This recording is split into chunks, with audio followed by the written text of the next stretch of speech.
welcome back to Golf Training Hacks. In this video, we're going to help you work on hip function. Now, why is hip function so important? Well, if you want to get that effortless power that you get from creating lag, you need to have strong and mobile hips. Because without strong and mobile hips, without the ability to create rotational force that drags your hands and the shaft through impact, it's really tough to create that effortless power that we're all looking for. What happens if you can't create rotational force in your hips, if you can't drive your hips through impact, you use too much rear side effort. You come over the top with your shoulder, your hands become too tight, your rear hand becomes too tight, and you're trying to push that club into impact. All that does is slow the club head down. And you lose consistency because that club head is going to get casted out in front of your hands, and when that happens, you lose control of the club head. If that club head is ahead of your hands at impact, you're never going to be able to control the position at impact. You're never going to be able to get back to impact with any consistency. So you're losing speed and you're losing the ability to control your club head when using too much rear side effort. So you need to get that lag, and you need to get lag through better hip function. Now, I know a lot of people talk about improving lag by improving the positions of your hands and your arms and things like that, and that's all true and it's very important. But if you can't drive your hips through impact, if your hips aren't dragging your hands and the club through that swing, you're never going to create enough lag. The golf swing is going to feel forced, it's going to feel heavy, it's going to feel like using a lot of effort, and the ball's just not, flying off the club head. So in this video, we're going to help you work on hip function so that you can get that effortless power that we all want by creating lag. So let's get started.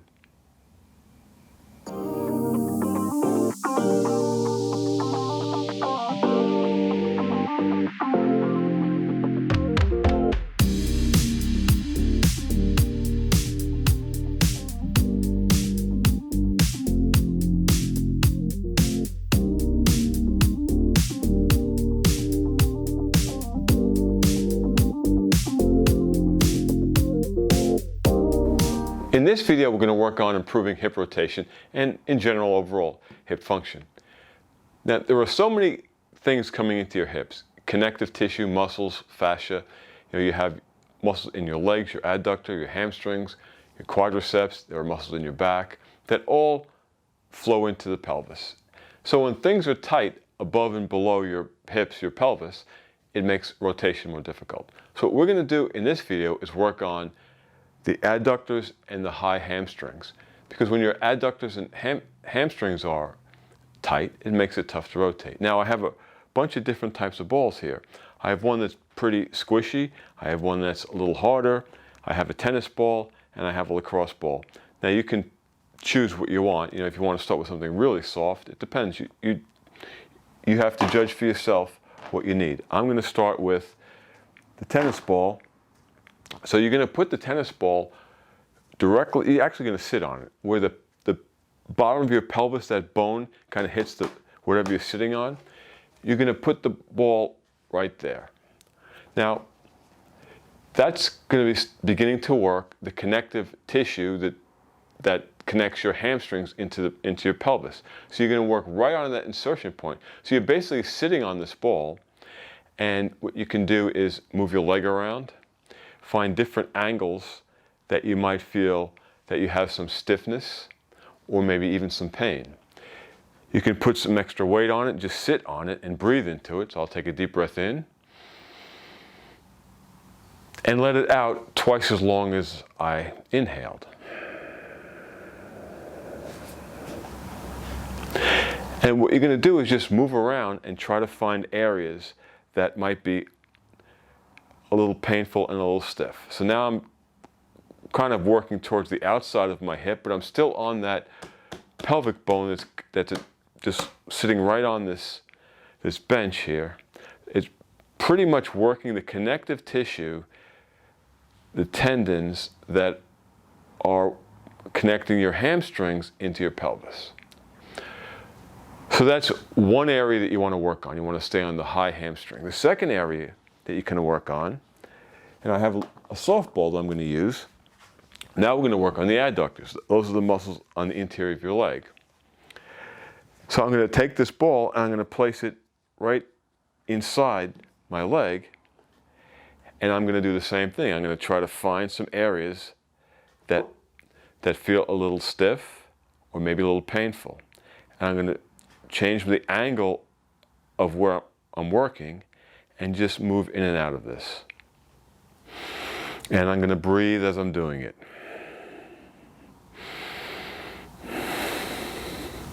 Go a little higher.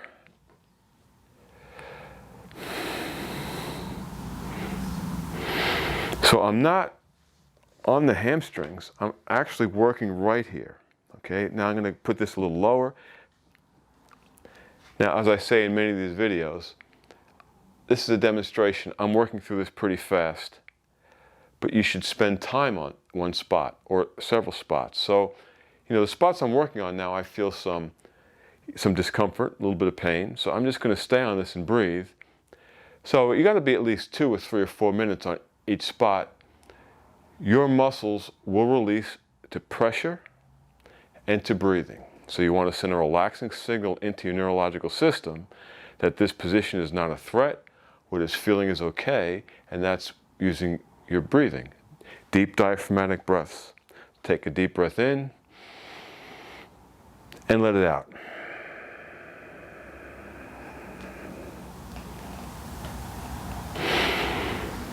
I'm trying to stay into that adductor. I'm not going into the hamstring.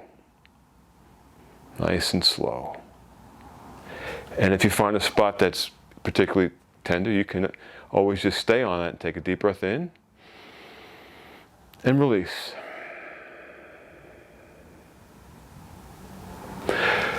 But in this sequence, we want to stay high up on the leg. We want to stay above this point, let's say, and working towards the hip. Then you can take a roller, and now we can work directly on the hamstring higher up. So I'm not going down into the lower part of the hamstring. I'm staying up where the hamstring is close to the attachment to the hip. And again, what I can do is just find some areas that may be a little stiff. Now I have a roller with some spikes on it, but you can use any roller that you want. It doesn't have to be like something with spikes on it. And I'm doing the same thing, only now I'm in the muscle belly. I'm not really working the attachment of the hamstring. And I'm not really on the adductor. But I can go off to the side and find some areas that are a little tender. And again, you breathe. So if that's a spot that may be a little bit uncomfortable or painful, take a deep breath in and release. When you're working on a muscle, you can also contract and relax.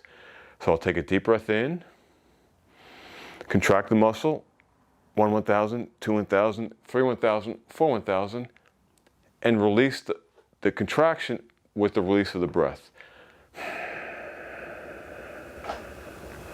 And I'm sinking into this position. So deep breath in, contract, 1 1,000, 2 1,000, 3 1,000, 4 1,000, and release. I can also kind of scrub across the muscle as well. Change the position, scrub across it like this, go more towards the adductor, and scrub across like this. I can stay in this side position and also do some movement in my leg. I could, if that's a painful spot, I can do the same thing. Take a deep breath in, contract, 1 1,000, 2 1,000, 3 1,000, 4 1,000, and release the contraction and the breath at the same time. And let the weight of your body sink into it. Now you can always get some more, if you need some more pressure, which you might, you can use your arm or your hand in the same spots and just work it.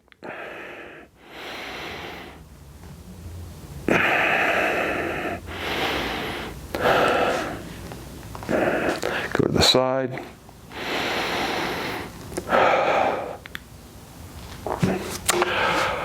Okay guys, so working above and below an area is really important. There's a lot of connective tissue coming into your pelvis. that could be restricting your rotation. So by working on your hamstrings and adductors, which are attached to your pelvis, if they're tight and stiff, they're going to restrict rotation, and we need rotation in the golf swing. In this video, I'll demonstrate an easy way to put some strength into the new range of motion that you develop in your hips. Now, it's very important when you increase the range of motion in a joint to also increase the strength. Because if you don't do that, especially with a sporting movement, which has a lot of force in it, you can destabilize the joint, and that can be an injury risk. So whenever we increase range of motion, we want to also increase strength. So we want to load the new range of motion in our hips. And we're going to do that with a pulley. So it's a basic exercise, and we're going to start by standing first. So I'm going to set a neutral spine. I'm just going to stand up straight. I'm going to row the handles into my chest, and I'm going to turn into one side.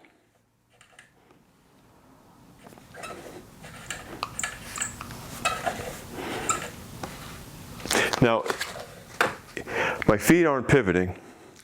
I am just pulling into me and then rotating without making any movement in my foot. So I'm not pivoting. I want to get rotation into these hips. I want these hips to turn. I want these hip sockets to get some movement under load. You can do it with one arm as well.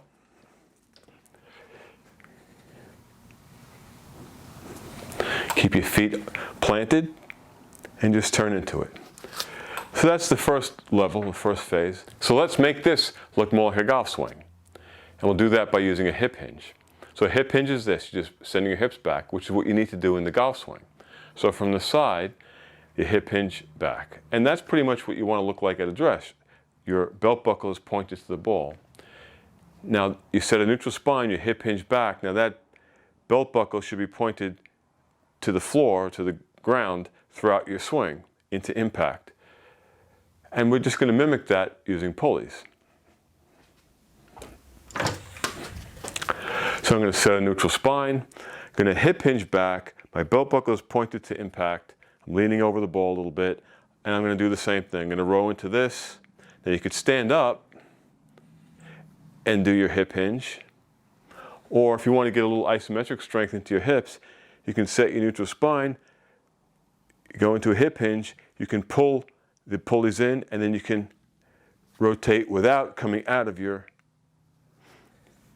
hip hinge and neutral spine. And as with the one that we did standing, you can also do this with a single arm. So I set my neutral spine, I hip hinge back, I row into my chest, and I turn into a hip.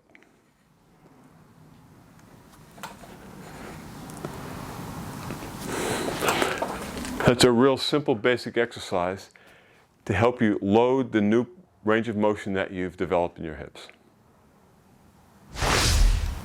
In this video, we're going to work on improving hip rotation and hip function. Now, there are so many muscle structures that converge on your hips. You know, your quadriceps, your adductors, your hamstrings, muscles in your back, all converge into your hips.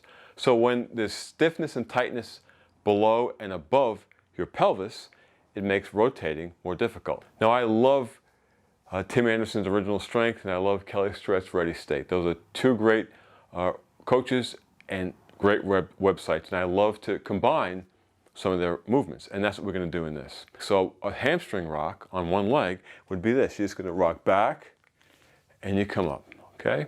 So that's going to lengthen this left hamstring. Then I'm going to add something at the top of the movement, which is something that I've gotten from the Ready State. So we rock back, and you come forward. You're going to grab onto your shin, and then you're going to turn. Now, breathing is so important when you're doing mobility work and trying to increase your range of motion, because getting a deep diaphragmatic breath sends a relaxing signal through the neurological system that the positions you're in are not a threat. When the brain perceives a threat, it tightens because it's protecting the joints and the soft tissue. Now, that's counterproductive to improving your range of motion. So you want to breathe when you're doing these exercises. I'm going to take a deep breath in as I go back. So I'm going to take a deep breath in. I'm going to come up, and I'm going to release the breath as I grab onto this leg and turn.